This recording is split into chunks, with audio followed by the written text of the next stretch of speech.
Bonsoir, le flash de ce vendredi, le procès concernant les armes et la prévention du terrorisme impliquant Mukesh et Laura Valabji, Leslie Benoîton et Frank Marie, a été envoyé à janvier de l'année prochaine. Cela est à l'absence des deux principaux procureurs, Stephen Powles et George Tachet, qui ne se trouvent pas actuellement dans le pays. En attendant, Mukesh et Laura Valabji ainsi que Leslie Benoîton restent en détention provisoire. Rappelons que cette affaire est liée aux armes qui avaient été découvertes au domicile de monsieur et madame Banabji à Mont-Blanc en 2021. Le couple avait été arrêté le 18 novembre 2021 pour suspicion de blanchiment d'argent en lien avec la disparition de 50 millions de dollars, un don du gouvernement des Émirats arabes unis qui avait été versé aux Seychelles en 2002.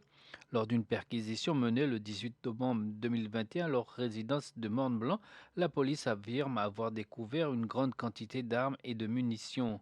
3 jours plus tard, un officier des forces de défense, Leslie Benoîton, a été arrêté en lien avec ces armes selon l'accusation.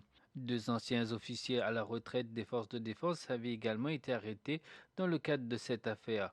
Il s'agissait de l'ancien chef des forces de défense, le brigadier Léopold Payette, mais le juge a estimé qu'il avait seulement accompli son devoir à l'époque, tandis que l'ancien chef de la sécurité présidentielle, Franck Marie, il a été libéré sous caution pour raison médicale. À la fin du mois de novembre de cette année, cela fera 4 ans que le couple Valabji et Leslie Benoîton sont en détention. 750 emplois étaient à pourvoir pour les Seychellois lors du Job Fair organisé par le ministère de l'Emploi. L'événement a eu lieu au Musée national d'histoire au cœur de Victoria. La ministre de l'Emploi, Patricia Francourt, a une nouvelle fois encouragé les Seychellois à s'engager dans le monde du travail en soulignant qu'un emploi apporte la stabilité. Cet événement a réuni près d'une quarantaine d'entreprises et d'institutions qui ont présenté leurs offres et enregistré les candidats intéressés par des opportunités d'emploi. C'est une vitrine pour les personnes à la recherche d'un emploi. Elles peuvent être directement au contact avec les entreprises et mieux comprendre les postes proposés. Le salon vise à rapprocher les employeurs et les demandeurs d'emploi tout en sensibilisant le public à la diversité des carrières disponibles aux Seychelles. La ministre de l'Emploi, Patricia Francourt, a déclaré qu'il est important que chacun puisse trouver un emploi car cela permet d'accéder à une stabilité grâce à un salaire. Elle a encouragé les personnes sans emploi à aller de l'avant en profitant des différentes possibilités offertes. Il y a environ 750 emplois à disposition des Seychellois, a-t-elle indiqué.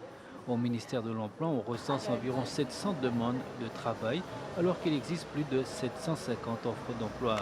Cela montre qu'il y a plus d'offres que de demandes, a précisé la ministre Francourt. Elle a conclu en affirmant qu'il y a suffisamment d'emplois dans le pays, mais que c'est aux Seychellois de saisir les opportunités mises à leur disposition. C'est la deuxième fois cette année que le ministère de l'Emploi organise un job fair. Le ministère de l'Éducation, en collaboration avec les coordinateurs des enfants à besoins spécifiques, a organisé un événement permettant à un groupe d'élèves de primaire de mettre en valeur leurs compétences lors de diverses activités d'apprentissage en dehors de la classe. C'est la deuxième fois qu'une telle activité est organisée et cette année, l'événement comprend une série d'activités culturelles et artistiques visant à stimuler les jeunes esprits grâce à des compétences pratiques. Ces compétences incluent la photographie, le dessin, les arts plastiques, l'art macramé, le pliage de serviettes et la mise en place de tables. Environ 125 élèves de toutes les écoles primaires dont Pralin, la Digue et l'école pour enfants exceptionnels y ont participé. Eh bien voilà, c'est la fin de ce flash. Merci de votre attention. Bonne soirée à toutes et à tous.